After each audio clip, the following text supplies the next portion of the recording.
ఇదే ఆర్టీసీ కాలనీది ఏదైతే ఇష్యూ ఉందో దాని మీద ఇప్పటికీ మేము పలుసార్లు జిహెచ్ కమిషనర్ దగ్గరికి వెళ్ళడం జరిగింది, జోనల్ కమిషనర్ దగ్గరికి వెళ్ళడం జరిగింది, మన డీసీ గారి దగ్గర కూడా వెళ్ళడం జరిగింది. నేను ఒకటే అడుగుతున్న అధికారులని, మేము ఇన్ని 6 నెలల నుంచి మీకు సమస్యలు చెప్తున్నాము, మీరు పట్టించుకోవట్లేదు. ఏమనంటే కాంట్రాక్టర్లకు డబ్బులు లేవు, పనులు చేయట్లేదు, ఫండ్స్ రావట్లేదు అంటున్నారు. మరి మొన్న ఉన్న ఫలంగా ఒకటే రోజులో వర్క్ ఎట్లా స్టార్ట్ చేశారు? అదే డిఈ ఏదైతే మహేష్ గారు ఉన్నారో, ఇక్కడ అధికారులు రాజకీయం చేస్తున్నారు. మేము రాజకీయం చేయొచ్చు, మిత్రపక్షాలు రాజకీయం చేయొచ్చు, కానీ ఈ అధికారులు ప్రజల పన్ను కట్టే జీతం తీసుకునే అధికారులు రాజకీయాలు చేస్తున్నారు. ఇక్కడ ఒక వ్యక్తి డిఈ మహేష్ గారు అనే వ్యక్తి, మీరు కూడా వీడియోలు చూశారు, అన్నకు ఫోన్ చేయడం జరుగుతుంది, ఇమీడియట్గా శాంక్షన్ అయిపోవడం జరుగుతుంది. అదే రోజు next day morning work start అవుతుంది.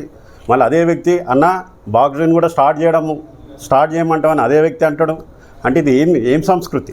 అంటే అధికారులు ఏం చేస్తున్నారు అంటే, ఇక్కడ డెవలప్మెంట్ 100% ఉంది, శాంక్షన్ అయిన వర్కులు కూడా ఉన్నాయి. కావాలని కొందరు వ్యక్తులు దాన్ని ఆపిచ్చి రాజకీయం చేసి మేం చేస్తున్నామని చెప్పుకోవడానికే అందులో ఈ అధికారులు కుమ్మక్కయ్యి వర్కులను ఆపుతున్నారు.